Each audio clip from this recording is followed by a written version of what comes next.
sejam bem-vindos de volta ao nosso curso de Sociologia, Teorias Clássicas da Sociologia. Nesse primeiro programa nós estudaremos sobre a teoria de Karl Marx. Bom, gente, para a primeira coisa que a gente precisa entender sobre Marx é o seu contexto histórico. Lembrando que em todas as teorias clássicas, os seus autores, os sociólogos, eles viveram uma época. Eles são fruto de uma época. As suas ideias, as suas teorias, os seus pensamentos, as suas contribuições para a sociologia, na verdade, são fruto da época em que viveram. Isso acontece, inclusive, com Karl Marx. Então vamos entender um pouco o contexto histórico no qual viveu Karl Marx. Bom, Marx nasceu numa região da Prússia que futuramente, em 1871, viria a ser a Alemanha. E ele viveu num período que estava em processo de industrialização. Lembrando que a Prússia era um dos estados que mais estavam se desenvolvendo industrialmente no século XIX, numa região que futuramente seria a Alemanha. Então Marx ele pôde viver num contexto de surgimento das grandes indústrias, o crescimento da economia e também a formação de uma classe social responsável pela produção, que vai ser a classe proletária, a classe dos trabalhadores urbanos livres modernos. Bom, na Alemanha, nessa região que futuramente vai ser a Alemanha, onde Karl Marx vai estudar e também vai ter contato com outras correntes filosóficas, entre elas a principal, a corrente do filósofo alemão Hegel. Ele vai ter como base inicial da sua formação a teoria hegeliana, que é a questão da dialética, a dialética hegeliana, que expõe a necessidade do choque de contradições para se chegar a um objetivo ou alguma conclusão. Marx vai usar muito isso em sua teoria, chegando até o ponto de criar o seu materialismo dialético, fugindo um pouco do que Hegel defendia no início do século XIX. Bom, só que Marx ele não viveu toda a sua vida na Alemanha. Ele se mudou para outras regiões da Europa, como por exemplo a França. Na França, ele teve contatos também com outras correntes filosóficas que contribuiriam com a sua formação intelectual. Lembrando que a França dessa época era uma França que estava vivendo por constantes processos revolucionários. Processos revolucionários iniciados em 1789, com a Revolução Francesa.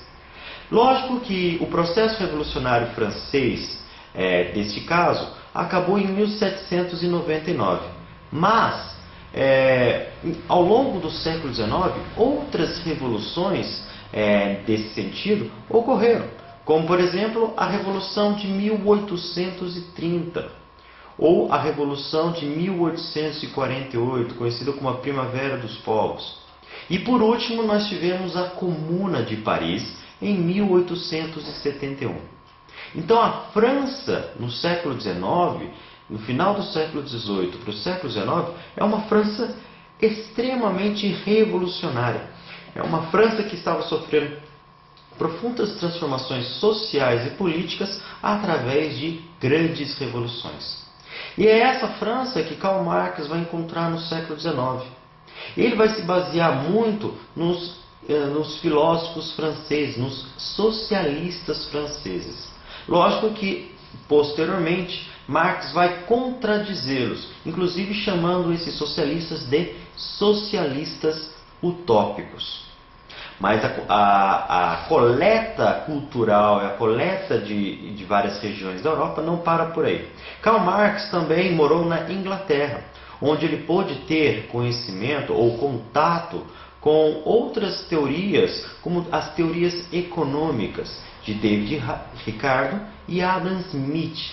Lembrando que Karl Marx foi morar na Inglaterra, em grande causa pelo fato do seu grande amigo Friedrich Engels morar nesse país, ser um grande industrial, ou de família de industriais, e devido à ajuda de custo que Friedrich Engels estava dando, Marx foi morar lá. E ele teve muito contato também na Inglaterra com a formação da classe social proletária inglesa, o nascente movimento sindical, o movimento operário inglês. Isso tudo contribuiu também para a formação do seu lado ideológico, seu lado político e ideológico, no qual também vai se formar a sua teoria sociológica, teoria conhecida como a teoria marxista.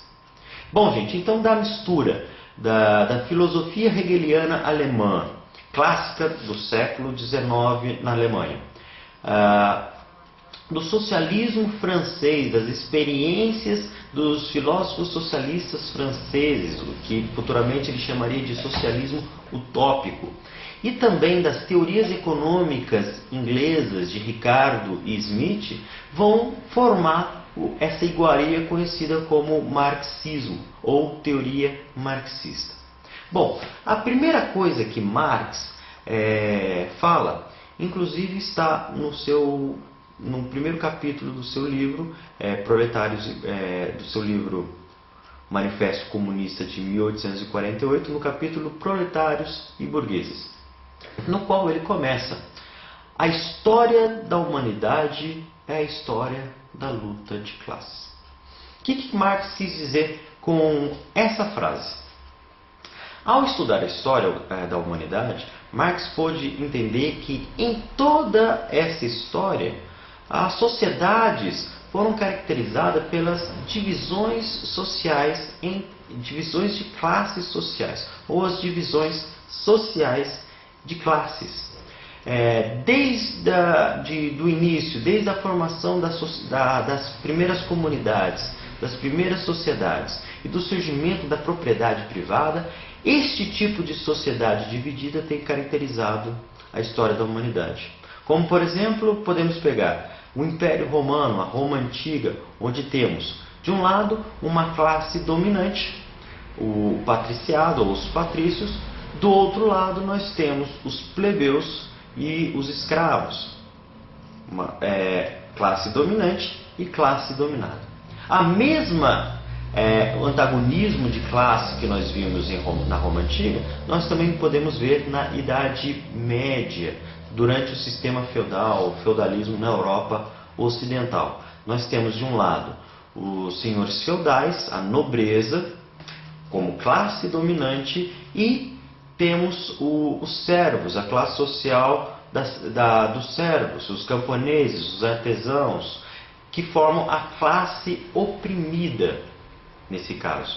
Bom, até chegar no momento da Idade Moderna, onde também vemos como classe dominante, uma classe opressora, os nobres, apoiados sobre o poder absoluto dos reis, e do outro lado os servos, mas tendo como principal representante um setor social nascente, que é a burguesia, nascente da onde? Do comércio que havia ressurgido ao final da Idade Média.